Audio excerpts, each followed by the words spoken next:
Dear students, let us take another topic, that is from the second unit of your syllabi, comparative account of alimentary canal invertebrates. Myself Sarshad Hussain, Assistant Professor of Zoology, Government Degree College, Sunakot.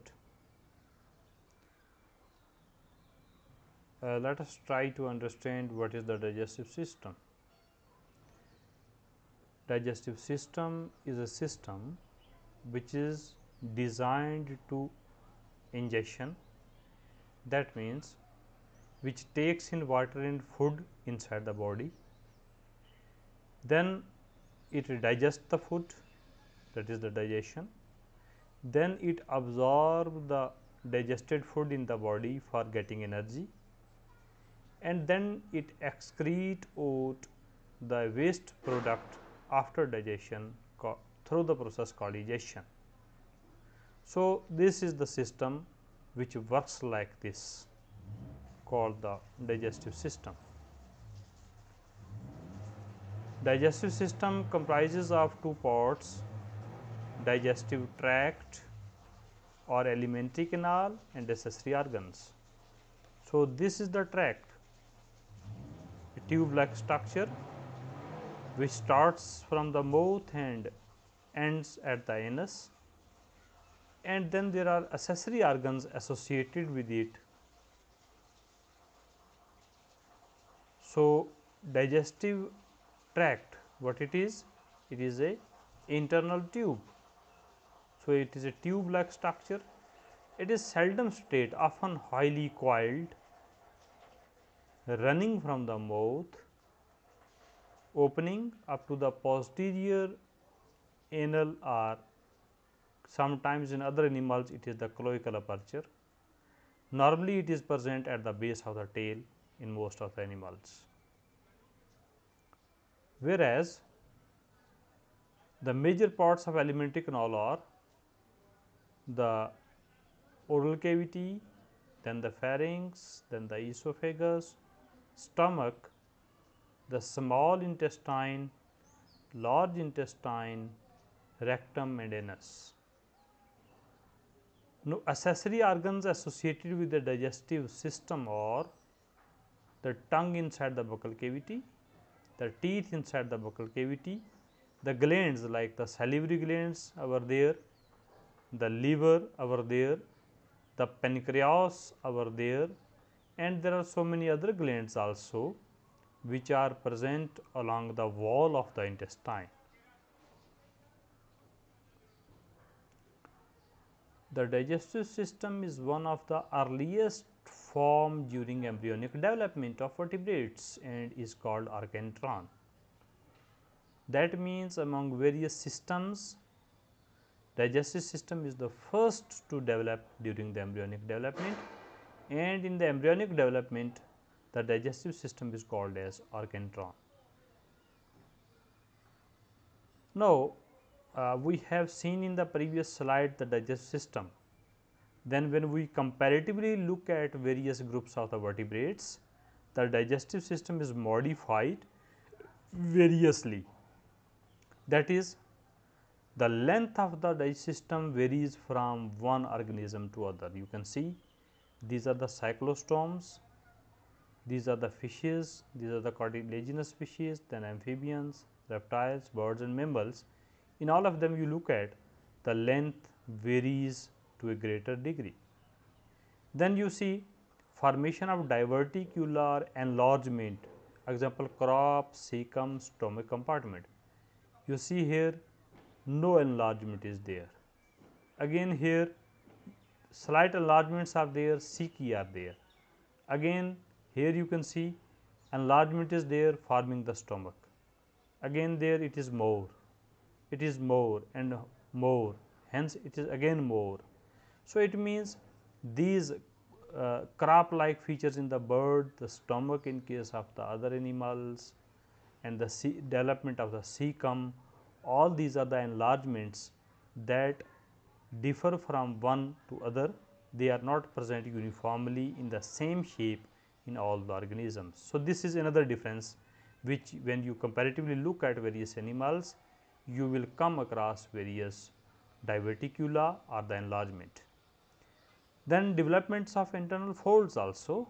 Example, in the animals you may have the spiral valve, villi, typhlosole, papilla, rogi present within the intestine in order to increase the surface area, like you can see over there.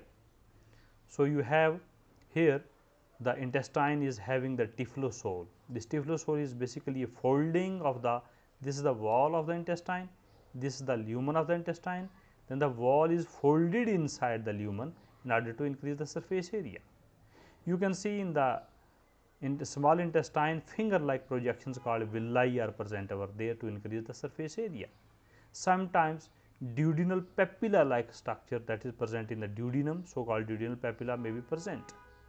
Then the folds of the wall of the duodenum are also again there in order to increase the surface area.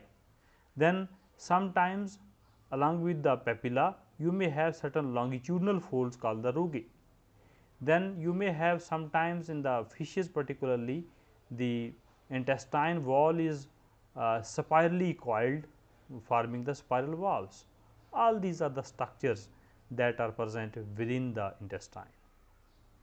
So, these are the three modifications, or you can say the changes, the three types of changes that you may observe in various groups. One is length, other is presence and absence of various glands and the diverticula, and third is the presence of internal folds. Now, let us look at the comparative count now. Let us start from the first part, that is the mouth. Now, mouth, you know, it is the anterior opening of the intestine, and mouth opens into a cavity called oral cavity, that we will discuss in the next slide. Now, if you look at the mouth, in case of the Amphioxus, I have shown over there, the true mouth, or which is also called anterosome, is basically a sieve like perforation of membranous vellum. This is the membranous vellum, mouth is present in it. It is exactly in a similar fashion as you are having the sieve, because they are the filter feeder. So, here the mouth is sieve like. In case of the round mouth fishes called the cyclostomes, the mouth is circular and is permanently opened. It will not close because they do not have the jaws. Basically, jaws are meant for the closing of the mouth, whereas in fishes, amphibians and most reptiles, mouth is closed and surrounded by immovable lips, while in mammals by a movable lips. So, mouth is closed in all of them, but it is having immovable lips in lower vertebrates, but in mammals it is having the movable lips. Then the buccal cavity, also called the oral cavity, you can see mouth enters into a cavity which is called the buccal or the oral cavity. So, oral cavity begins at the mouth and merges with the pharynx present at the posterior end. So, between the pharynx and the mouth, this is the buccal cavity. This cavity is shallow in fishes, very small, very compact in amphibians and reptiles, but it is very highly developed in mammals with a good space inside it called the vestibule, the space between the lips and the teeth, and is bounded laterally by muscular cheeks. You can see over there mammal, they are having the cheeks on the lateral side, then this is all the buccal cavity, then the space present between lip and teeth is called the vestibule. So, this development is meant for efficient sucking and chewing organs. So, now mouth has turned into a efficient sucking and chewing organ because of the development of the cheek muscle around it. The cavity receives opening of nasal cavity in amphibians and lower reptiles. So, this buccal cavity also receives the opening of nasal cavity in amphibians and lower reptiles. Buccal cavity bears teeth for chewing, which are polyphyodont, that means replaced continuously. So, they have the many generation of the teeth during their lifetime. Acrodont, not firmly fixed with the jaw, and homodont, all teeth are of same shape. That means, if you look at this is the human being, here the teeth are different, the they do not have the similar shape. Incisors, canines, premolars, molars, they all have different shapes, whereas in some organisms like amphibians and most reptiles and the fishes, all the teeth are of same type, so are called the homodont. They are not fixed firmly with the jaw, so they can be easily removed, so they are called acrodont, and they are replaced many times during their lifetime, so called the polydont. Now, opposite to it, in case of the mammal like this, in the human being you can see that they have the diphyodont, only two set of teeth, milk teeth and the permanent teeth, and then thecodont, firmly fixed, because you might have observed when you remove your teeth or when your doctor remove the teeth from your jaw, it causes a great pain, because the teeth are firmly fixed with the bone below with the jaw, and they are heterodont because the shape and the function of a molar, premolar, canine and incisor is not same, so they are different. Oral cavity also bear muscular tongue. So, you have the muscular tongue inside the oral cavity also. This tongue helps in manipulation and swallowing of the food and also tasting of the food. Now, there are some oral glands present in the buccal cavity also, like you can see in the human being, the parotid gland is there, submandibular gland is there, sublingual gland is there, salivary, both these are together they are called the salivary glands. So, in different animals they are variously called, sometimes they are called palatine gland, lingual gland, sublingual gland, maxillary gland, labial gland, parotid gland, poison gland and salivary gland, so on and so forth. So, you have various types of glands also present in the oral cavity, which are variously called in various groups of vertebrates. Now, coming to the next part, which is the pharynx. You can see over there, posterior to the oral cavity and anterior to the esophagus, this is the pharynx. Yes, this is the pharynx. Being concerned with digestion and respiration, this pharynx has both the roles. It take the food from the oral cavity and supplies it to the esophagus below. It takes the oxygen and the carbon dioxide or the breathing material, the gases from the nasal cavity, and transfer them to the trachea below, that is the respiratory tract. So, it is concerned with both digestion as well as respiration. Because it is concerned with both, so it varies from different animals, because you know the respiration is very much different in aquatic animals and the terrestrial animals. So, it is modified variously according to the need, like you can see in case of the fishes.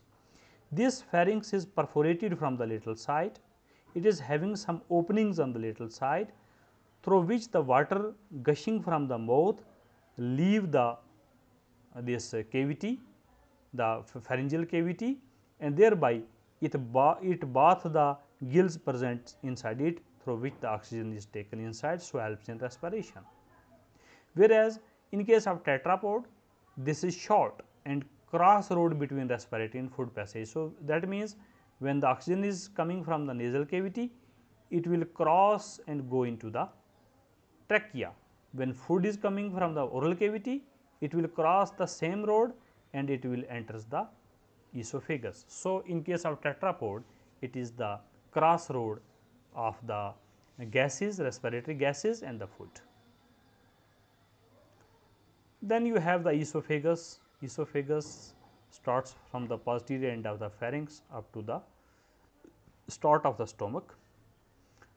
This tube is very short in a neckless vertebrate. Those animals which do not have the neck or very short neck, they have very less or very short esophagus, whereas those animals which are having the large neck, like the birds, like the giraffe, they have very long esophagus.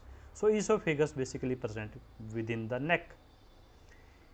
In grain feeding birds, esophagus form a sac called crop for storage of food. You can see that esophagus has a crop, like you might have observed in your chicks also, in your hen, in your cock, that they have the crop where they store the food.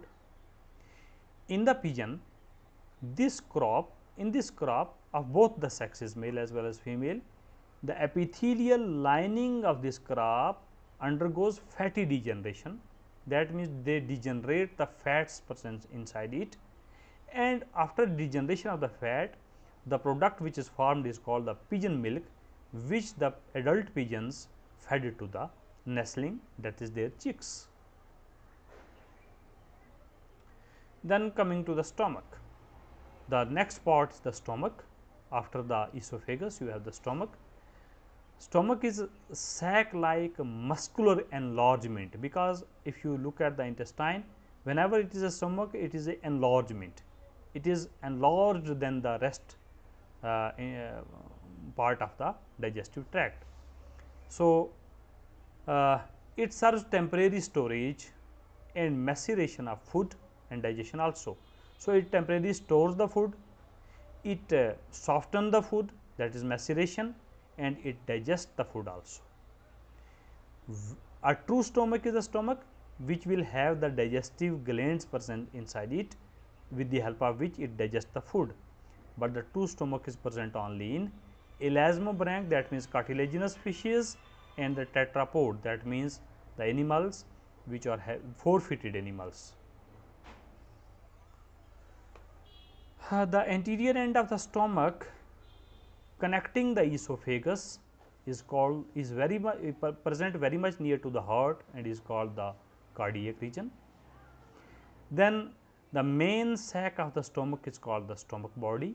This is the stomach body, and the posterior or the caudal end, that means the end present towards the tail, is called the pyloric region. So, this is the pyloric region.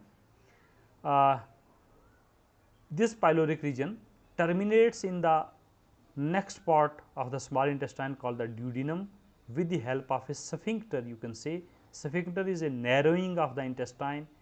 So, it is a valve like feature which can close when it requires and which will open when it requires. So, this is called the pyloric sphincter or the pylorus. Now, in many vertebrates, especially in the fishes, 1 to several hundred fingers like projections, they are also present at this juncture, which are called the pyloric cecae. Coming to the stomach again, if you look at the shape of the stomach, stomach is straight in lower vertebrate. You can see it is very straight, like in the gar, Belon, salamander. It is long and spindle shaped in Urodele, Proteus, then in snakes also, in Necturus also, and many lizards also. In case of the turtle and the tortoise, it is tube like and the U shaped. So, the tube is wide also, and it is curved tube. Now, in case of the human being, it is having the J shaped. Then similar structure is present in the elasmobranchs also, in the seal also, in the Gobius also. Stomach, when it get curved, the outer convex surface of the curvature is called the greater curvature, and the inner concave surface formed by the curving is called the lesser curvature. Now, this greater curvature sometimes expands even above the level of the junction between esophagus and the cardiac part, and this is called the fundus part or the fundus region. In crocodile and seed eating birds, stomach has an anterior thick wall, very thick walled stomach. You can see over there, called the anterior part is called the proventriculus, and it is having the proventriculus is having the gastric glands, the glands meant for digestion of the food, and this part is followed by the thin wall, highly muscular part called the gizzard or called the ventriculus. So, anterior you are having the thick walled stomach and then the thin walled stomach. The anterior one is called the proventriculus, posterior one is called ventriculus or the gizzard. This gizzard contains some stone pieces or pebbles which are called the gastroliths, which helps in maceration of food.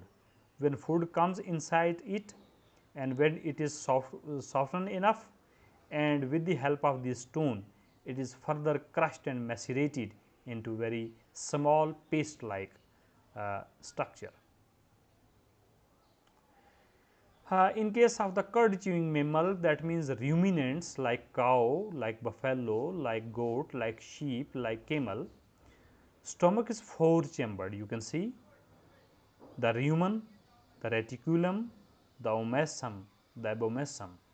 The first three, rumen, reticulum and the omasum, these 3 chambers serve just for the reservoir of the food, that is they store the food, whereas the last chamber abomasum is basically the true stomach, which is again having all the 3 parts that we have discussed previous to it, cardiac part and then the pyloric part in the body in between, because this is the true, because it has the gastric gland present on its wall which digests the food present inside it. Now, why they are called the rumen? Because at first instance they take the food inside it, store in the rumen, then pushes it into the reticulum, and from reticulum again takes back into the mouth when they are in rest, when they are not feeding, chew it again, forming a curd, and this curd is again flowed back to the reticulum and then to the abomasum, omasum and then to the abomasum. A true stomach is not present in the monotremes. Monotremes are the animals which lays eggs. They are mammals basically which lays eggs like the platypus. Gastric glands are of 3 types that are present in the stomach. They are present in the cardiac part called the cardiac glands, present in the fundic part called the fundic glands, present in the pyloric part called the pyloric glands.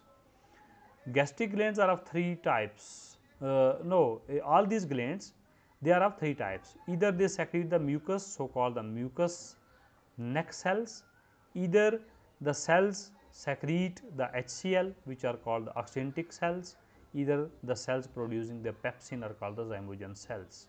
So, it means all the gastric glands are present in 3 parts, and the various types of cells that secrete something, because ultimately glands are something which secrete. So, mucus are again gland, mucus neck cells, they also serve as a gland like feature over there, oxyntic cells producing HCl and the zymogen cell producing pepsin. Coming to the small intestine.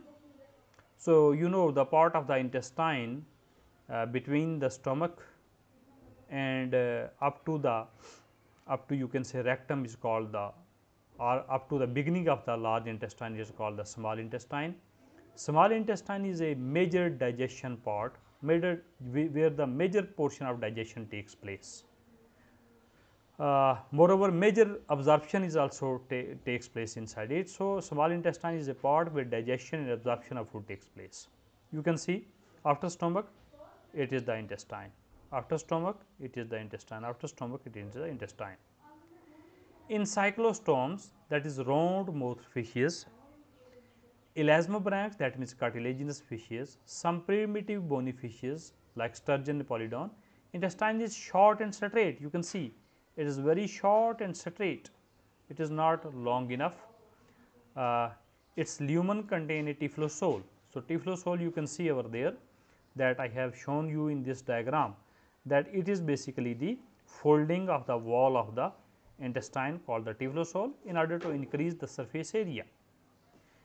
And sometimes you have the spiral valve present inside the small intestine, again to increase the surface area, which compensate for the absorptive area, because in these animals otherwise the intestine is short.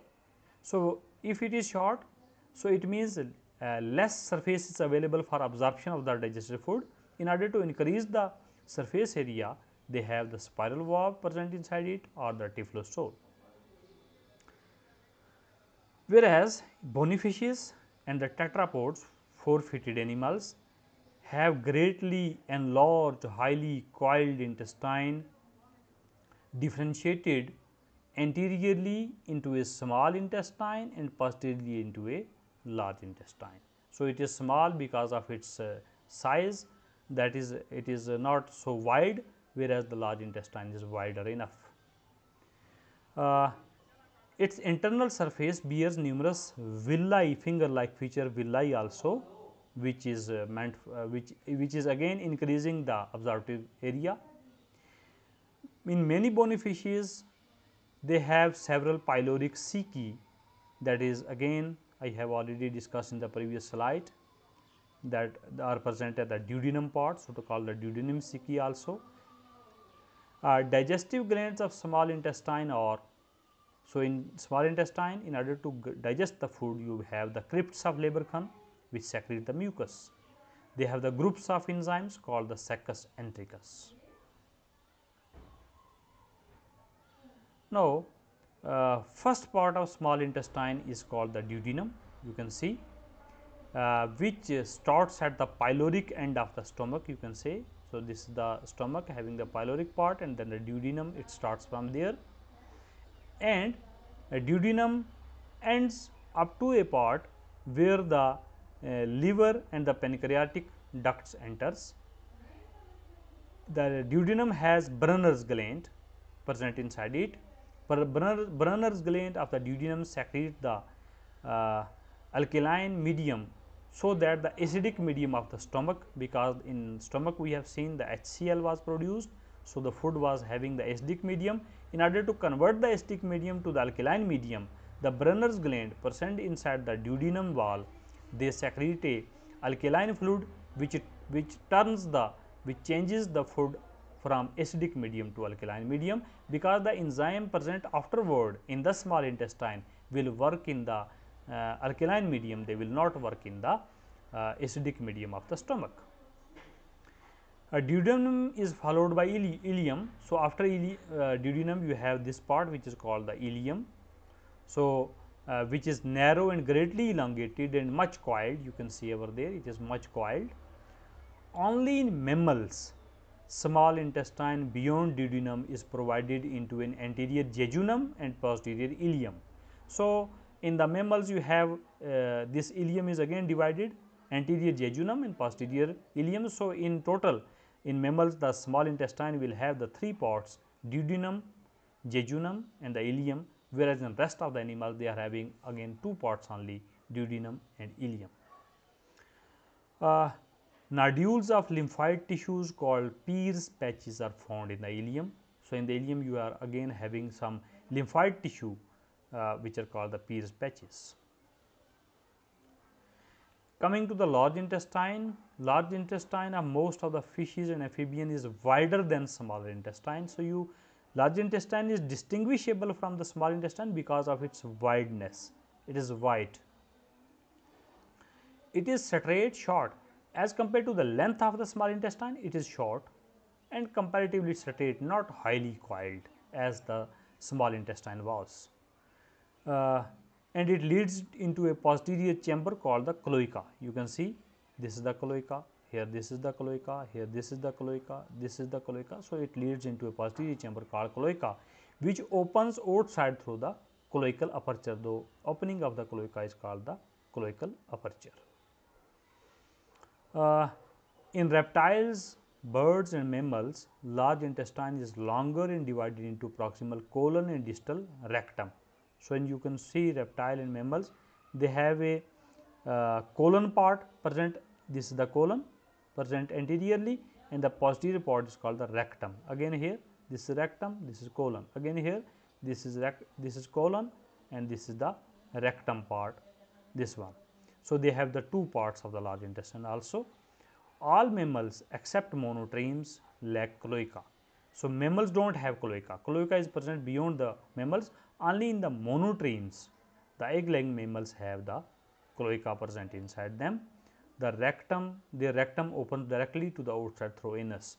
Now, here what happens in the mammals, rectum opens to the outside with the help of the anus, whereas where the cloaca is present, cloaca opens directly with the help of the cloacal aperture. In tetrapod, ileocecal valve or ileocolic sphincter is present at the junction of small and large intestine. So, you can see here say for example, in order to understand, look at the mammal first. This was the small intestine and this was the large intestine. This is the juncture of the small and large intestine.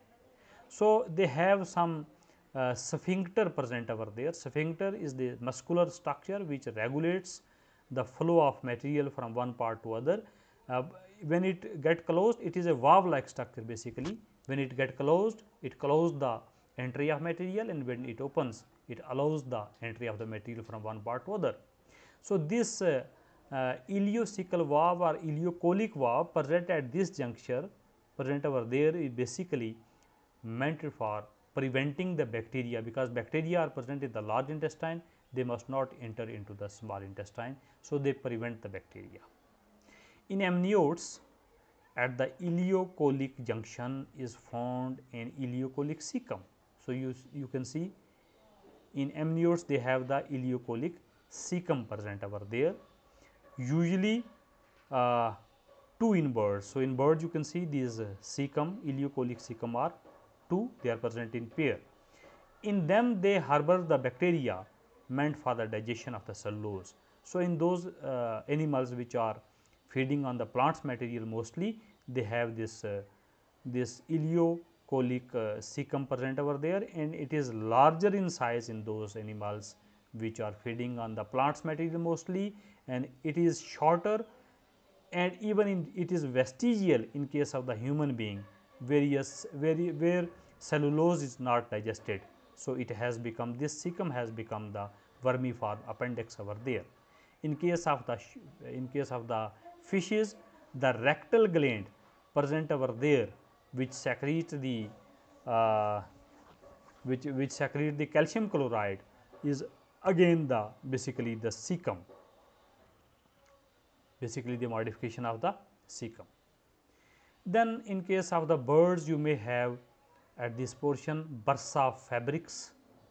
This bursa fabrics is basically a lymphoid tissue meant to designed to produce the B cells. B cells are the part of the immune system. So, they are present mostly in the young one, it get atrophied in the adult one, but it is present over there. This is all about the you can see the digestive system and its comparative account. Tomorrow we shall discuss what is the comparative account of the glands associated with the digestive system.